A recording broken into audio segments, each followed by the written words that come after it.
Welcome to an ahistorical Epic Pike Shotte campaign using a homebrew system where the decisions made in the campaign phase will have a direct impact on the battlefield. The date is August 1642. King Charles and his parliament have not been able to reconcile their differences, which has led to war being declared. On the outbreak of the conflict, each side had the ability to buy the loyalty of the counties of England and Wales. Each county is worth a specific tax value, and this was the cost of the loyalty of that county. 9 great towns of England and Wales have significant fortifications which are represented by the yellow and red stars. These fortifications have their own garrison forces and it will be seen whether there will be either a bonus or a hindrance during this conflict.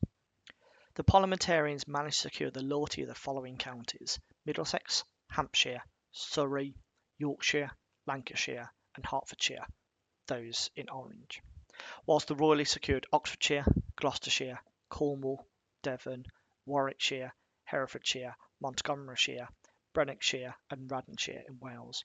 The other counties have declared neutrality and are hoping in vain that this war passes them by.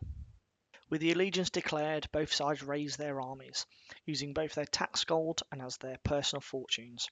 Both sides decided to raise 2 independent armies, with the parliamentarians creating a strong force in the south and a northern army comprised of a ragtag collection of clubmen in the north.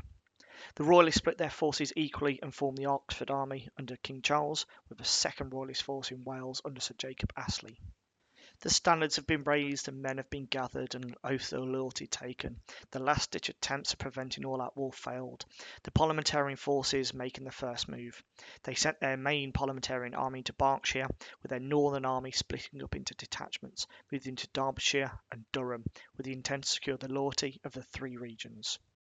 The Royalists followed suit and deployed their Oxford army into Wiltshire, with Sir Jacob splitting his army into 3, with 2 detachments moving into Worcestershire and Monmouthshire, whilst the bulk of his force followed him to Shropshire, placing the great fortification of Ludlow under siege.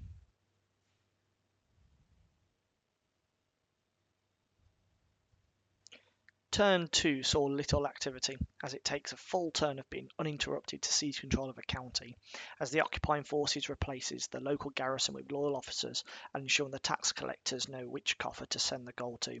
2 events of note saw detachment of the parliamentarian cavalry go to Sussex to gain their loyalty, and the continuation of the siege of Ludlow, with Sir Jacob Astley reducing the fortifications down to 12 structure points from a starting level of 15.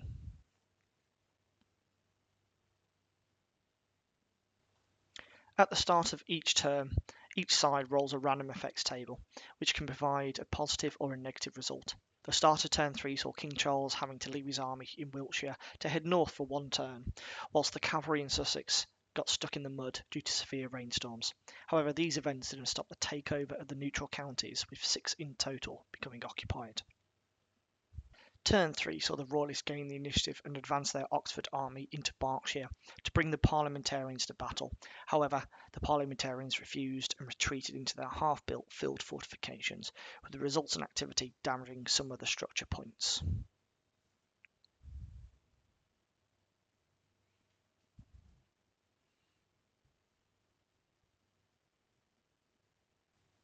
Elsewhere, Sir Jacob Astley's detachments moved into Staffordshire and Glamorgan respectively, with the siege of Ludlow continuing into its 3rd month, damaging the structure points down to 8.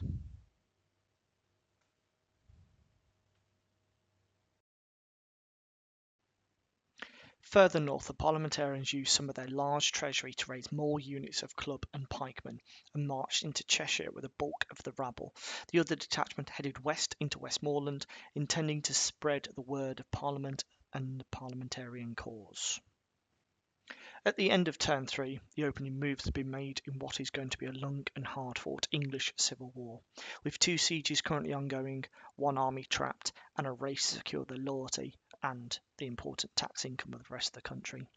Each significant battle will be played out on the tabletop, with scenarios being directly impacted by the decisions that the commanders have made. To follow the action as it unfolds, please like and subscribe. If you have any advice for our budding commanders or to declare your loyalty, please leave a comment below. This has been the Fighting Sailor. I wish you fair winds and following seas. Soldiers with swords in hands to the walls come.